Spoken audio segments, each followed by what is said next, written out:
हाय, मैं डॉक्टर विश्वरूप चौधरी। उनके कुछ सवाल हैं और मेरे जवाब। पहला सवाल, ये सारे सवाल ब्लड प्रेशर से जुड़े हुए सवाल है। पहला सवाल है, आप डायबिटीज़ को बीमारी नहीं मानते, क्या बीपी के साथ भी ऐसा ही है? एग्जैक्टली ऐसा ही है। मैं आपको एग्जांपल से एक्सप्लेन करता हूँ, 1 मिनट लगेगा समझने में आपको। एक पेशेंट जैसे ही वो डॉक्टर के ऑफिस में जाता है, जैसे वो डॉक्टर को देखता है, उसका ब्लड प्रेशर बढ़ना शुरू हो जाता है। जितना बूढ़ा डॉक्टर उतना ज़्यादा ब्लड प्रेशर, जितनी सारी डिग्रियां उतनी ज़्यादा ब्लड प्रेशर और बढ़ जाती है। जितना बड़ा हॉस्पिटल, जितना महंगा हॉस्पिटल, मानो कि ब्लड प्रेशर और बढ़ जाता है। तो वो जो ब्लड प्रेशर है वो उस पेशेंट का अपना एक्सेस ब्लड प्रेशर नहीं है, that is because of the doctor itself. और जैसे ही वो हॉस्पिटल से बाहर निकलता है, ब्लड प्रेशर दोबारा नॉर्मलाइज हो जाता है। इसे कहते हैं मेडिकल भाषा में वाइट कोट सिंड्रोम। और ये देखा कि 80% पेशेंट्स जो प्रेजेंटली दवा ले रहे हैं, उनका जो बढ़ा हुआ ब्लड प्रेशर होता है वो दरअसल वाइट कोट सिंड्रोम का शिकार है, ना कि इन रियलिटी वो ब्लड प्रेशर के पेशेंट्स हैं। सो 80% लोग आप में से जो लोग दवा ले रहे हैं, एक्चुअली आपको दवा की आवश्यकता ही नहीं है, वो सिर्फ मोमेंटरली होता है। आपका अगला सवाल है, बीपी बढ़ना ज़्यादा खतरनाक है या कम होना? कैसे समझ आता है कि बीपी कंट्रोल में नहीं है? देखिए, बोथ द वेज। बहुत ज़्यादा होगा तो भी दिक्कत आ सकती है, बहुत कम रहेगा हमेशा तो भी दिक्कत आ सकती है। अब बहुत ज़्यादा कितना होता है? 160/100 से नीचे कुछ भी है तो वो बहुत ज़्यादा नहीं मानेंगे। हाँ, 160 से बाई 100 लगातार रहता है, घर पे भी, हर मौके पे भी, तो उसे ज़्यादा बोल सकते हैं। सिमिलरली 100/60 तक ओके है, उससे नीचे लगातार रहता है तो वो कम बोल सकते हैं। लेकिन यहाँ भी जैसा आपने पूछा है कि कैसे पता चलेगा बीपी ज़्यादा है या कंट्रोल या कम है? जब आपको डिस्कम्फर्ट होगा, हेडेक होगा, लेथार्जिक होगा, वीकनेस होगा, तो ये सारे इंडिकेशंस हैं कि blood pressure is not in the right place. So अगर कोई सिम्टम नहीं है तो जो आपका ब्लड प्रेशर है वो आपके लिए ठीक ब्लड प्रेशर है, need not to worry about it. आपका अगला सवाल है, रिसर्च कहती है कि मोबाइल फ़ोन से भी बीपी बढ़ सकता है। आपके अनुभव से क्या सचमुच ऐसा होता है? डायरेक्टली ऐसा नहीं होगा, एक दिन में ऐसा नहीं होगा। इनडायरेक्टली लॉन्ग रन में मोबाइल यूज़र्स के बॉडी में ट्यूमरस ग्रोथ होने के चांसेस बढ़ जाते हैं, और जब जब ट्यूमर बढ़ते आएंगे, आपके बॉडी में ज़्यादा होंगे, तो उससे इनडायरेक्टली ब्लड प्रेशर भी बढ़ेगा। सो ब्लड प्रेशर का बढ़ना कोई बीमारी नहीं है, वो सिम्टम ज़रूर हो सकता है कि बॉडी में कोई नेगेटिव बदलाव आया है। आपका अगला सवाल है, किसी को बीपी की परेशानी हो तो उसे सबसे ज़्यादा किस चीज़ से डरना चाहिए? 2 चीज़ों से। पहला सॉल्ट, वाइट सॉल्ट, और दूसरा तेल। ये 2 हैं आपके सबसे बड़े दुश्मन। ये दोनों चीज़ आप कम कीजिए, छोड़ दीजिए। बीपी अगर है भी, पहली बात तो मैंने आपको बताया, 160/100 लगातार रहना, हर सेटिंग में रहना, उसे आप बीपी मानेंगे। आपका अगला क्वेश्चन है, गुस्से में बीपी बढ़ना एक मुहावरा या व्यंग्य की तरह लिया जाता है, क्या गुस्से लोग बीपी का ज़्यादा शिकार होते हैं? देखिए, गुस्से में आंसर इज यस। गुस्से में रहेंगे तो आप का बीपी उससे बढ़ता है। एक्चुअली गुस्से में रहने से, जब हम गुस्से में होते हैं तो बॉडी स्ट्रेस हार्मोन प्रोड्यूस करता है। स्ट्रेस हार्मोन जो है वो हमारी बॉडी को प्रिपेयर करता है इमरजेंसी सिचुएशन को हैंडल करने के लिए। लेकिन अगर हम लगातार गुस्से में रहेंगे तो स्ट्रेस हार्मोन की मात्रा इतनी बढ़ जाएगी, एंड स्ट्रेस हार्मोन जब ज़्यादा होगा, दैट में lead to high blood pressure. So ये सही बात है, गुस्सा contributes to high blood pressure and that may contribute to heart attack, brain stroke etcetera. आपका अगला सवाल है, ज़्यादातर माना जाता है कि 120/80 बीपी हो तो आप सेहतमंद हैं, लेकिन कुछ एक्सपर्ट 160/100 को भी सही मानते हैं। इतना अंतर क्यों और स्टैंडर्ड वैल्यू क्या है? देखिए, 1993 से पहले JNC जॉइंट नेशनल कमेटी की जो रिपोर्ट थी 1993 तक, वो था 160/100, यानी कि किसी भी इंसान का ब्लड प्रेशर 160/100 से ऊपर होगा तभी उन्हें दवा दिया जाता था। लेकिन उसके बाद JNC 5 आया, और अभी प्रेजेंट की बात आपने लिखा है 120/80, पहले 140/90 आया, उसके बाद 120/80 तक पहुंच गया। सो धीरे धीरे ये वैल्यू कम होती जा रही है। ये कोई अचंभे की बात नहीं होगी कि इस साल के अंत तक आप देखेंगे कि स्टैंडर्ड 120/80 से कम होकर 115/75 ही रह गया। बोलने का मतलब ये है कि धीरे धीरे under the influence of pharmaceutical company ये जो आंकड़े हैं ये स्क्वीज होता जा रहा है, और जैसे जैसे आंकड़ा स्क्वीज होता जा रहा है, क्या हो रहा है, वैसे वैसे ऐसे लोग जो ब्लड प्रेशर की दवा जिनको रिकमेंड की जा रही है उनकी तादाद बढ़ती जा रही है। ऑल्दो दे आर हेल्दी, लेकिन सिर्फ कागज़ में दिखाया गया है, साबित किया गया है कि आप एक पेशेंट हैं। सो एक्चुअल वैल्यू जो है जिसको आप रेफरेंस मान सकते हैं वो है 160/100। अच्छा, ये आप मेरी बात मत मानिए, इसके लिए आप रेफर कीजिए कॉकरेन डेटाबेस 2018। कॉकरेन डेटाबेस 2018 की रिपोर्ट ये कहती है अगर किसी का ब्लड प्रेशर 160/100 से नीचे ऑलरेडी है तो उसे दवाई देने से कोई फ़ायदा नहीं है। दवा देके ब्लड प्रेशर को और घटाने से फ़ायदा की जगह नुकसान है। हाँ, अगर पेशेंट का या किसी भी इंसान का ब्लड प्रेशर 160/100 से ऊपर है और लगातार है, तभी वो असली हकदार है दवाओं का या लाइफस्टाइल को चेंज करने का। सो 160/100 is the authentic point of reference, और ये साबित किया है कॉकरेन कोलैबोरेशन 2018 की रिपोर्ट में भी। आपका अगला सवाल है, डायबिटीज़ कंट्रोल की तरह क्या खाने पीने की आदतों का कोई फार्मूला है जिससे हर कोई अपना बीपी कंट्रोल कर सके? फार्मूला है, बहुत ही आसान। पहली चीज़, क्या नहीं लेना है। याद रखिए, कोई भी चीज़ जो एनिमल से आती है, जानवरों से आती है, उसे परहेज, उसको नहीं लेना है। जैसे डेयरी प्रोडक्ट है, एनिमल फूड है, चिकन, मटन, फिश, अंडा, ये सब चीज़ नहीं लेना, पहली चीज़। दूसरा, नमक और तेल। मैंने पहले ही बताया, एक्चुअली नमक क्या करता है, नमक आपके बॉडी में पानी को स्टोर कर देता है, और जितना ज़्यादा पानी स्टोर होगा उतना ब्लड प्रेशर बढ़ेगा। तो इन चीज़ों को हटाना है। दो चीज़ ज़िंदगी से हटानी है और दो चीज़ जोड़नी है। वो क्या जोड़नी है? बहुत ही सिंपल बात है। पूरे दिन भर में आपको ये देखना है कि आपके पूरे डाइट का कम से कम 50% पार्ट फ्रूट्स एंड वेजिटेबल हो, फ्रूट्स एंड रॉ वेजिटेबल।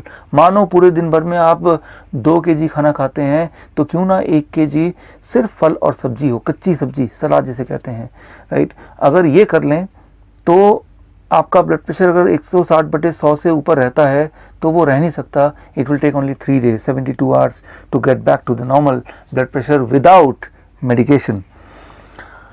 यहाँ अगला क्वेश्चन है, हम भारतीय नमक भी खूब खाते हैं और चर्बी पर भी कंट्रोल नहीं करते। ऐसे में बीपी कब और कितना खतरनाक बन जाता है? ऐसे में बीपी बहुत खतरनाक बन जाता है। एक्चुअली क्या होता है, जैसे मैंने बताया, नमक पानी को रिटेन करता है और आपका बॉडी फूलता जाता है। That is a excess water retention, और एक्सेस वाटर से सूजन होने लगती है, किडनी फेल होने लगता है, हार्ट ठीक से काम नहीं करता है, आपके बॉडी के हर ऑर्गन पर बहुत ही बुरा प्रभाव पड़ता है। आप एक्सपेरिमेंट करके देखिए, 3 दिन के लिए आप नमक छोड़ दीजिए, आप देखेंगे आपका वेट भी करीब 3 kg या 1.5 से 3 kg आपका वेट घट जाएगा। तो वो जो घटा वेट है वो फैट बर्न नहीं हुआ, वो आपकी बॉडी में जो एक्स्ट्रा वाटर था वो गायब हो गया। अब साथ में आप अपना ब्लड प्रेशर देख लीजिए, वो भी आपको कम मिलेगा। सो यानी कि वो जो एक्स्ट्रा वाटर था वो आप ढो रहे थे, वो आपके बॉडी के लिए, हार्ट के लिए, इवन लंग्स के लिए, किडनी के लिए बहुत बड़ा बर्डन था। सो यही मैं बोलूँगा कि नमक को आप ख़त्म कीजिए। कैसे? एक याद रखिए बात, बहुत ही सिंपल। इंसान का बना हुआ कोई भी वस्तु में नमक खूब होता है, सोडियम बहुत ज़्यादा होता है। बिस्किट है, ब्रेड है, कोई भी पैक्ड फूड है, और भगवान के बने हुए किसी भी वस्तु में सोडियम, नमक बहुत ही कम होता है, जैसे fruits and vegetables, nuts, seeds, green leaves. So आप कोई भी चीज़ जब खाएं तो अपने आप से पूछिए, ये भगवान ने बनाया या इंसान ने बनाया? भगवान ने बनाया तो फ़ौरन खा लीजिए, उसे कुक करने की आवश्यकता नहीं है। ऐसा कर पाएंगे तो आपकी बीपी अगर बढ़ी है तो घट जाएगी, और बढ़ी नहीं है तो बढ़ेगी नहीं। अगला क्वेश्चन यह है, क्या बच्चों को भी बीपी की समस्या होती है? बच्चों को बीपी की समस्या होती है, डेफिनेटली होती है। अगर हाँ तो किस उम्र से और किन बातों का ध्यान रखना चाहिए? करीब 15 साल, 16 साल। उससे पहले बॉडी क्या करता है, बॉडी का एकोमोडेटिव मैकेनिज़्म है, डाइवर्जन मैकेनिज़्म है, जिसकी वजह से वो सॉल्ट कितना भी खाएंगे, चर्बी कितना भी खाएंगे, उसके बाद भी ब्लड प्रेशर एक पर्टिकुलर रेंज के अंदर ही रहेगा, because it will contribute to something else, right. वो बर्डन करेगा हार्ट और बर्डन करेगा किडनी पे ब्लड प्रेशर को मेंटेन करने के लिए। लेकिन 16 साल के बाद ये मैकेनिज़्म बॉडी का धीरे धीरे एकोमोडेटिव जो मैकेनिज़्म है वो कम होने लगता है। As a result of that 16 साल के बाद भी बच्चे बीपी के पेशेंट बनना शुरू हो जाते हैं। बीपी का पेशेंट मतलब ब्लड प्रेशर हाई 160/100 से। लेकिन ब्लड प्रेशर एक सिम्टम है, वो कोई बीमारी नहीं है। ब्लड प्रेशर ज़्यादा का मतलब ये है कि बॉडी में कुछ गड़बड़ है। मैं आपको उदाहरण से समझाता हूँ। ये पाइप है, ये मैं वाटर में फिट कर देता हूँ, टैप में फिट कर देता हूँ, मान लो ये पाइप, और पानी यहाँ से बह रहा है। अब वाटर का प्रेशर है पानी टैप पाइप के अंदर। अब पाइप को अगर मैं दबा दूंगा तो यहाँ वाटर प्रेशर बढ़ेगा या घटेगा? बढ़ जाएगा, वाटर प्रेशर बढ़ जाएगा। डायमीटर जैसे जैसे पाइप का घटेगा वैसे वैसे वाटर प्रेशर बढ़ेगा। Clear? Less diameter of the pipe, more water pressure. यही बात है, यही बात हमारे बॉडी के ब्लड वेसल्स में भी है। हमारे बॉडी का जो ब्लड वेसल है वो लगभग 1 लाख किलोमीटर तक है, और वो पाइप की तरह है, यहाँ पे पानी की जगह ब्लड फ्लो कर रहा है। और होता क्या है कि अंदर ब्लॉकेज हो जाते हैं। जैसे जैसे ब्लॉकेज होता है तो डायमीटर कम होने लगता है, जैसे जैसे डायमीटर कम होने लगता है so water pressure, sorry blood pressure बढ़ने लगता है, ब्लड प्रेशर बढ़ जाता है। सो जब भी ब्लड प्रेशर ज़्यादा होगा किसी का लगातार, इसका मतलब उसके बॉडी के अंदर, पूरे बॉडी में हज़ारों जगह पे ब्लड वेसल्स के अंदर छोटे छोटे ब्लॉकेजेस हैं, और वो कई सारे जब ब्लॉकेज बन जाते हैं तो बॉडी एकोमोडेट करने के लिए, ब्लड सर्कुलेट करने के लिए ठीक से ब्लड का प्रेशर ऑटोमेटिकली बढ़ा देती है। सो ब्लड प्रेशर प्रॉब्लम नहीं है, प्रॉब्लम यह है कि बॉडी में इंडिकेशन है कि बहुत सारे छोटे छोटे ट्यूमरस ग्रोथ है या ब्लॉकेजेस हैं।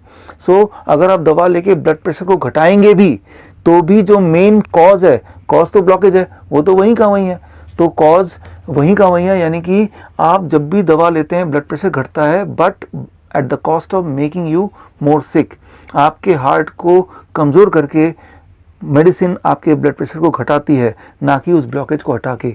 लेकिन अगर आप अपने 50% डाइट भी फ्रूट्स एंड वेजिटेबल का कर देंगे, कच्ची सब्जी और फल का कर देंगे 50% डाइट, तो धीरे धीरे ब्लॉकेज कम हो जाएगा। करीब 1 महीने से 3 महीने में कैसे पता चलेगा ब्लॉकेज कम हो गया? बड़ा सिंपल, आपका ब्लड प्रेशर नीचे आने लगेगा, आपकी एनर्जी लेवल बढ़ने लगेगी, आपका एक्सेस वाटर रिटेंशन कम होने लगेगा, आपके बॉडी में जो सूजन रहता होगा तो वो गायब हो जाएगा। ये सारे इंडिकेशन है। अगर आप सीढ़ियों में चढ़ेंगे तो किसी को एंजाइना था तो एंजाइना नहीं रहेगा, तो ये सारे इंडिकेशन है। अब अगला आखिरी सवाल आपका है, 10वां सवाल। आप बीपी की दवा कंपनियों और बाजार का फैलाया हुआ डर कहते हैं, ऐसा क्यों? देखिए, ब्लड प्रेशर की जो दवा है, जैसे ही आप लेंगे तो सबसे पहली बात, ब्लड प्रेशर की दवा पे 2 साल तक रहेंगे तो आपका ब्लड शुगर भी बढ़ने लगेगा, कोलेस्ट्रॉल भी अनयूजुअली बढ़ने लगेगा, राइट। तो मतलब एक दवा से 2 और दवाइयाँ आपको अल्टीमेटली लेनी पड़ेंगी। 73% पेशेंट जो ब्लड प्रेशर की दवा लेते हैं वो ब्लड शुगर की दवा भी लेते हैं, कोलेस्ट्रॉल की दवा भी लेते हैं। सो अगर आप जॉइंट नेशनल कमेटी 4 को देखेंगे, उसके सारे मेंबर्स को देखेंगे, उसमें से 70% ऐसे मेंबर हैं जो किसी न किसी बड़े फार्मास्यूटिकल कंपनीज के एजेंट या डायरेक्टर या किसी न किसी प्रेसिडेंट, वाइस प्रेसिडेंट या शेयर होल्डर हैं। सो वो लिस्ट आप खुद भी देख सकते हैं, JNC, joint national committee 4, right. So तो मैं ये बोलना चाह रहा हूँ, ये जो कमेटी बनती है, जो ये डिसाइड करती है, अमेरिकन हार्ट एसोसिएशन की कमेटी या जॉइंट नेशनल कमीशन की कमेटी, कि कितना ब्लड प्रेशर होना चाहिए, उस कमेटी में 70% लोग ऐसे हैं जो किसी न किसी कंपनी से, फार्मास्यूटिकल कंपनी से जुड़े हुए हैं। सो उनके इसीलिए जो आउटकम आता है वो 120, पहले 160/100 था, फिर 140 हो गया, फिर 120/80 है, अब बात चल रही, हो सकता है कि इससे भी कम हो जाए। जबकि एक इंडिपेंडेंट एजेंसी जैसे कॉकरेन कोलैबोरेशन मैंने बोला था, उनका पिछले साल का भी रिपोर्ट ये कहता है कि 160/100 से नीचे हो तो वो नॉर्मल है। ज़रा सोचिए, एक तरफ कॉकरेन कोलैबोरेशन 160 अभी भी बोल रहा है, और एक तरफ अमेरिकन हार्ट एसोसिएशन या JNC जैसे लोग इसको लगातार घटाते जा रहे हैं, राइट। तो कहीं ना कहीं तो घोटाला है ही। और आप ये पाएंगे जैसे ही आप दवा शुरू कर देंगे, दवा शुरू करने के बाद ब्लड प्रेशर तो कम दिखेगा, लेकिन आपके हेल्थ प्रॉब्लम साथ में जुड़ते चले जाएंगे। क्योंकि याद रखिए, ब्लड प्रेशर अपने आप में कोई बीमारी नहीं है, ब्लड प्रेशर तो इंडिकेशन है कि कोई बीमारी आपकी बॉडी में है, कोई ब्लॉकेज या ट्यूमर है जिसकी वजह से बॉडी ने अपनी ब्लड प्रेशर को बढ़ा दिया है। तो एक बीच का रास्ता ये कर सकते हैं, अगर आपको ब्लड प्रेशर घटाना ही है, अपने डाइट का 50% आप फ्रूट्स एंड वेजिटेबल कर दीजिए, और animal food and PAT food को छोड़ दीजिए। बस यही आपकी दवा है, उसी से आपका ब्लड प्रेशर मेंटेन हो जाएगा, और अगर बॉडी में कोई ब्लॉकेज वगैरह है वो भी चला जाएगा। सो ये आप अपना सकते हैं, जिसमें कोई नुकसान नहीं है। लेकिन एक बात है, अगर इसको अपनाया तो ब्लड प्रेशर एकदम से गिरेगा, तो ब्लड प्रेशर की मेडिसिन आप पक्का ही छोड़ दीजिए, नहीं तो हाइपर टेंशन की जगह हाइपोटेंशन हो जाएगा, वो और ख़तरनाक बीमारी है। सो मेरी ये सलाह है कि आप इस डाइट पे आइए, ब्लड प्रेशर ड्रॉप करने लगेगा पहले 2-3 दिन के अंदर, तो दवा को आप एकदम छोड़ दीजिए, नहीं तो और खतरनाक हो जाएगा। With this I conclude the answer to all this questions. All the best. This doctor Vishwaroop Roy Chowdhury. धन्यवाद।